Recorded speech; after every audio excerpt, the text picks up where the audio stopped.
Le chef de la diplomatie Sameh Choukri entreprend une tournée en Tunisie et en Algérie pour préparer un sommet tripartite sur la Libye.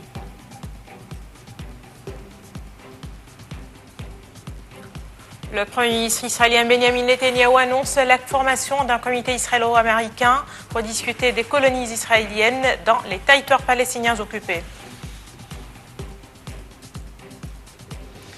Les forces irakiennes lancent une offensive pour libérer l'ouest de Mossoul afin de déloger les terroristes de Daesh de leur dernier bastion en Irak.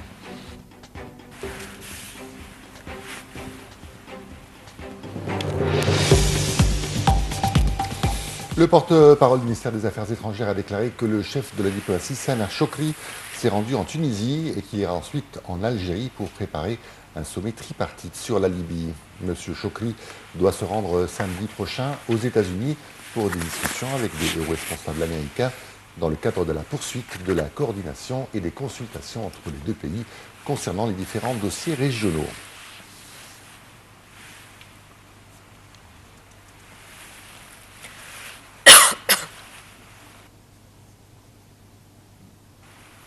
Le maréchal Mohamed Mamiche, président de l'organisme du canal de Suez, a déclaré que la navigation dans le canal de Suez a enregistré aujourd'hui un nouveau record. Selon M. Mamiche, 67 navires d'une cargaison de 3 800 000 tonnes sont passés aujourd'hui par le canal dans les deux directions. Le maréchal a exprimé sa joie de voir ce grand nombre de navires traverser le canal de Suez, notamment après l'inauguration de la nouvelle branche du canal, tout en remerciant les employés expérimentés qui ont géré ce processus avec succès.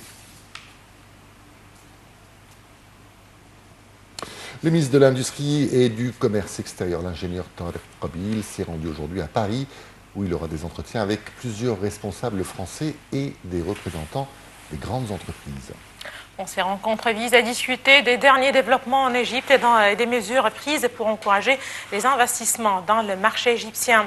Auparavant, M. Kabil a annoncé le lancement de la première phase du plan gouvernemental des investissements industriels qui comprennent 7 gouvernorats de la Haute-Égypte avec 600 opportunités d'investissement. Ce plan a été décidé lors de la conférence de la jeunesse tenue à Assouan le mois dernier avec comme but de développer l'infrastructure des gouvernorats de la Haute-Égypte et d'élever donc le niveau de vie des habitants.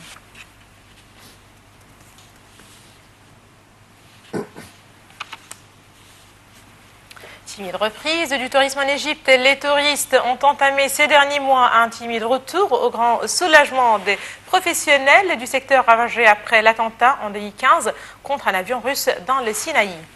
Une aubaine pour un secteur en crise depuis la révolution de 2011 contre Hosni Moubarak, qui avait connu le coup de grâce avec le crash en octobre 2015 d'un avion de la compagnie russe Metrojet au départ de la station balnéaire de Sharm el-Sheikh. Shehnaz Ismail. Il y a une augmentation du nombre de touristes. En janvier, la situation a été bien meilleure que les années précédentes, se félicite la porte-parole du ministère du Tourisme, Oumaïm Al-Hosseini. Ce frémissement au pays des pyramides et des célèbres sites antiques du Nil est perceptible depuis le mois d'octobre selon plusieurs agents de tourisme au Caire.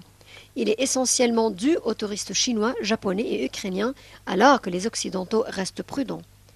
Une aubaine pour un secteur en crise depuis la révolte de 2011 contre Hosni Moubarak et qui avait connu le coup de grâce avec le crash en octobre 2015 d'un avion de la compagnie russe Metrojet au départ de la station balnéaire de Sharm el-Sheikh.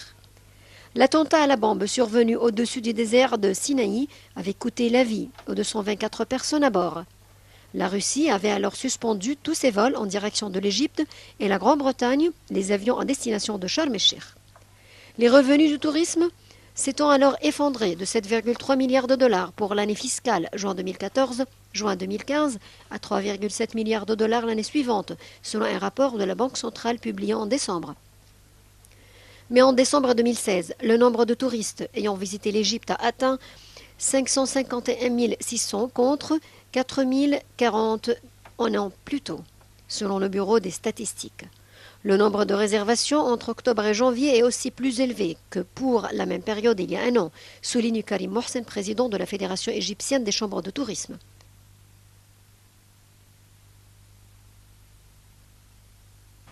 Le Premier ministre israélien Benjamin Netanyahou a annoncé la formation d'un comité israélo-américain pour discuter des colonies israéliennes dans les territoires palestiniens occupés, quelques jours après sa rencontre avec le président américain Donald Trump. De son côté, le ministre israélien de la Défense, Avigdor Lieberman, s'est dit en faveur d'une solution à deux États avec échange de terres et de population afin de garantir l'homogénéité de la population israélienne. Dora Abdelaziz. Nous avons convenu de la formation de comités conjoints pour améliorer les relations entre Israël et les États-Unis dans un domaine sur lequel nous n'étions pas tombés d'accord jusqu'alors. Je veux dire, bien